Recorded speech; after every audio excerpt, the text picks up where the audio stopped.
মমতা ব্যানার্জি অভিষেক ব্যানার্জি মামাটি মানুষ সুবোধ অধিকারী জয় বাংলা। বেশ কয়েকদিন ধরেই প্রতিটি জায়গায় জায়গায় অনুষ্ঠিত হচ্ছে তৃণমূল কংগ্রেসের 15 বছরের উন্নয়ন নিয়ে উন্নয়নের পাঁচালী। তৃণমূল কংগ্রেসের নেতৃত্বেরা সকল জনসাধারণকে উন্নয়নের পাঁচালী পড়ে শোনাচ্ছেন।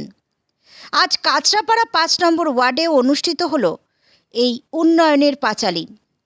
সমগ্র অনুষ্ঠানে উপস্থিত ছিলেন কাঁচরাপাড়া শহর তৃণমূল কংগ্রেসের সভানেত্রী ঝুম্পা সিং অধিকারী, 5 নম্বর ওয়ার্ডের পৌর পরিষদ কল্যাণকর সহ অন্যান্য নেতৃত্বেরা এবং সকল তৃণমূল মহিলা কংগ্রেস সদস্যবৃন্দেরা। ব্যুরো রিপোর্ট, NN বার্তা। বাংলার মানুষের আশীর্বাদ নিয়ে 2011 সালে 34 বছরের যে জগদ্দল পাথর ছিল বাংলার বুকে, সেই জগদ্দল পাথরকে সরিয়েছে, সেই দানবকে সরিয়ে মমতা বন্দ্যোপাধ্যায়কে আশীর্বাদ করেছিলেন। নির্বাচনে জয়ী হয়েছিল, তাদের আশীর্বাদ নিয়েই মমতা বন্দ্যোপাধ্যায় বাংলার মসনদে বসেছিলেন। কলকাতার লালদিঘির ধারে লালবাড়িতে তিরঙ্গা ঝান্ডা উড়িয়েছিলেন মমতা বন্দ্যোপাধ্যায় 2011 সালের মে মাসে।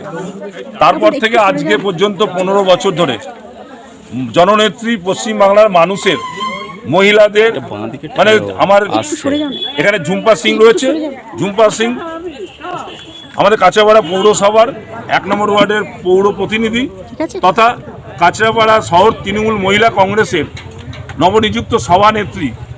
আমাদের দল তাকে যোগ্যতার সঙ্গে তার যোগ্যতাকে মান্যতা দিয়ে তাকে আজকে এই পদে বসিয়েছেন।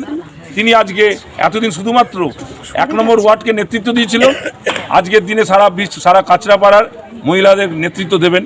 এবং জননেত্রী মমতা বন্দ্যোপাধ্যায় তার যে উন্নয়ন, সেই উন্নয়নকে তুলে ধরতে 294টা বিধানসভা জুড়েই এই উন্নয়নের পাঁচালী 15 বছরে মানুষকে আমরা কি দিতে পেরেছি, মানুষের জন্য কি করতে পেরেছি, সেই উন্নয়নের পাঁচালী অনুষ্ঠান কর্মসূচি চলছে।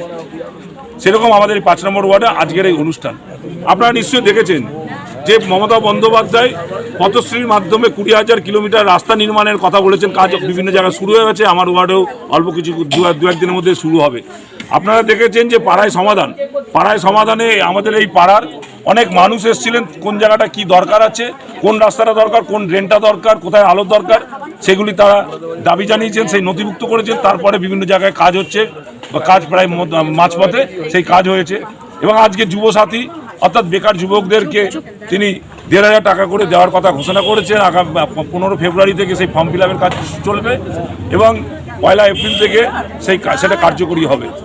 এবং লক্ষ্মীর ভাণ্ডার 2021 সালে ক্ষমতায় আসার আগে যেভাবে বাংলার মানুষকে ভুল বোঝানো হচ্ছিল একটি রাজনৈতিক দল, আপনারা বলছেন যে বিরোধীরা শুধুমাত্র বিরোধিতা করার জন্যই আপনাদের টিভি চ্যানেলের মাধ্যমে, আপনাদের নেটওয়ার্ক, আপনাদের যে পোর্টাল আর চ্যানেলগুলো আছে, আপনাদের কাছে আপনাদের সেই পোর্টাল চ্যানেলের মধ্যে রয়েছে, টিভির পর্দাতেই তাদেরকে দেখা যায়, কিন্তু মানুষের পাশে থাকে না। অর্থাৎ বিরোধীরা শুধুমাত্র বিরোধিতা করার জন্যই আছেন। মানুষের জন্য উপকার করে কে? সারা পশ্চিমবাংলা জুড়ে মমতা বন্দ্যোপাধ্যায়। যদি বীজপুরের কথা বলি, বীজপুরে সুবোধ অধিকারী মানুষের কথা চিন্তা করে, মানুষের জন্য উপকার করে কে?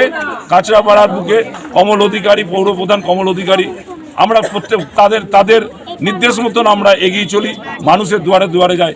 আমাদের এখানে দেখছেন যে আমাদের দলীয় মহিলা নেতৃত্ব এবং কর্মীরা যারা রয়েছেন, তারা প্রত্যেকটা বাড়ির মানুষের কাছে চলে যান যে কে লক্ষ্মীর ভাণ্ডার পাচ্ছে না, কে স্বাস্থ্যসাথী পাচ্ছে না, কে বার্ধক্য ভাতা পাচ্ছে না, কে বিধবা ভাতা পাচ্ছে না, কে কন্যাশ্রী পাচ্ছে না। সেইগুলি তারা বিভিন্ন বাড়ি গিয়ে খোঁজ নেয় এবং তারা নিজেরাই, অনেকের ক্ষেত্রে তারা নিজেরাই পৌরসভাতে গিয়ে সেইগুলির ব্যবস্থা করে দেন। এরকম কর্মীদের সহযোগিতা না থাকলে এই ওয়ার্ডে হয়তো আমি বেশি কাজ করতে পারতাম না। তাদের সহযোগিতা সবসময় পাই বলে মহিলাদের আমরা কাজ করার সুযোগ পাচ্ছি, এই অঞ্চলের মানুষের কাছে যেতে পারছি। এবং এই অঞ্চলের মানুষ 2021 সালে যেভাবে আশীর্বাদ করেছিল আমাদের বিধায়ক সুবোধ অধিকারীকে, কারণ 2019 সালের পর থেকে যে জঙ্গলরাজ শুরু করার চেষ্টা করা হয়েছিল, সেই জঙ্গলরাজের খতম করেছিল সুবোধ অধিকারী। তাই সুবোধ অধিকারী আবার আবার আবার আবার আসবে ফিরে এই বীজপুরের মানুষের হৃদয় জুড়ে।